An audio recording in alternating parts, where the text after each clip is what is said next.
नागपुर के शहीद चौक स्थित प्राथमिक स्वास्थ्य केंद्र में पिछले 2 महीने से डॉक्टर नहीं है। स्थिति ये है कि यहाँ नर्स और कंपाउंडर ही मरीजों का इलाज कर रहे हैं। यूसीएन न्यूज की टीम और पूर्व नगर सेविका आभा पांडे के इस स्वास्थ्य केंद्र में अचानक पहुंचने पर पूरा मामला सामने आया। क्या है इस स्वास्थ्य केंद्र की स्थिति, देखते हैं ये खबर। जीएनएम ताईंनी सांगितलं डॉक्टर इथे आहेच नाही 2 महिन्यापासून।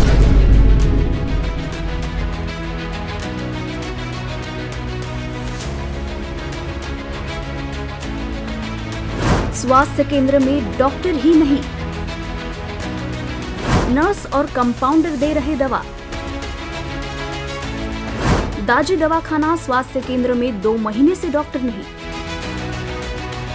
अटेंडेंस रजिस्टर पर लंबे समय से डॉक्टर का अटेंडेंस नहीं।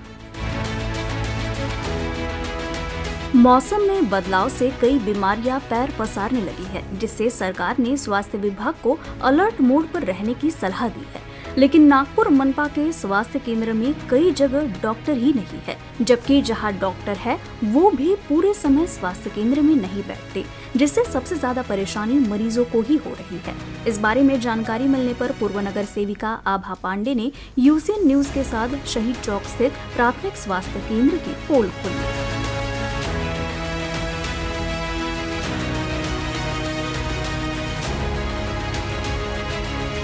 नागरिकों को बेहतर स्वास्थ्य सुविधा प्रदान करने के लिए सरकार काफी खर्च करती है, लेकिन क्या वास्तव में नागरिकों को स्वास्थ्य सुविधाएं मिल रही है, इस पर प्रश्न चिन्ह है। नागपूर महानगरपालिकामध्ये प्रशासक हा कारभार लागल्यामुळे इथे जे स्थानिक जे दवाखाने आहेत तिथे पण प्रशासक हा कारभार सुरूच आहे।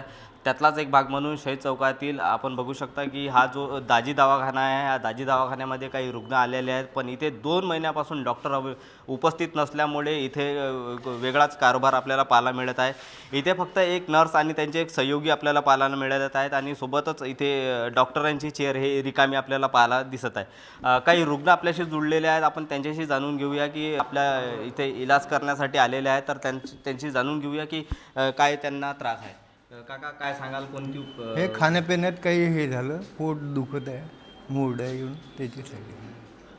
तुम्ही या दवाखान्यात आपला इलाज करण्यासाठी आलेला आहे, तर काय या दवाखान्याची परिस्थिती आहे, तुम्हाला काय त्रास आहे, काय हे खोकला, हातपाय दर्द, सर्दी, उसकी दवा लेने आता हूँ। तर डॉक्टर इथे आहेत का? नहीं, डॉक्टर नहीं रहते ना। आपल्यासोबत इथल्या राष्ट्रवादीच्या नेत्या आभा पांडे हे आपल्याशी जुळलेले आहेत, आपण त्यांच्याशी थेट जाणून घेऊया। मॅडम, काय सांगाल की इथे 2 महिन्यापासून डॉक्टर अवेलेबल नाही आहे, काय परिस्थिती आहे या दवाखान्याची? या दाजी डिस्पेन्सरीला जो नागपूर महानगरपालिकेचा दवाखाना आहे तिथे 1 नोव्हेंबरपासनं मागील 1 नोव्हेंबर 2023 पासनं आज पावेतो इथे एकही डॉक्टर उपस्थित राहत नाही। त्यांची बदली 1 नोव्हेंबरच्या अगोदर करण्यात आली आणि इथे जे येणारे रुग्ण आहेत ते रोज जवळपास 50 रुग्ण इथे रोज तपासण्याकरता येतात, गोळ्या घेऊन जातात। बिचाऱ्या जीएनएम मॅडम ती आपल्या कर्तव्याचं पालन करताना इथे दिसत आहे। सकाळी 8 पासनं रोज ती इथे राहते, परंतु इथे डॉक्टर नसल्यामुळे तिच्याही डोक्यावर किती ताण येत असेल आणि जे रुग्ण आहेत त्यांना सुद्धा ज्या मेडिसिन्स दिल्या जात आहेत त्या मेडिसिन्सचं जर कधी रिएक्शन झालं तर याला जबाबदार कोण राहणार? शासन हा पूर्ण अलर्टवर आलेला आहे। शासन अलर्टवर आल्यावरही प्रशासन जर अलर्टवर येत नसेल तर अलर्टवर आणण्याचं काम आम्ही करून दाखवू। पण इथे आरोग्य उपचार गरिबांचं होत असताना इथे डॉक्टर पाहिजेच आणि आजच्या आज प्रशासकांनी तो डॉक्टर नेमावा ही आमची मागणी आहे।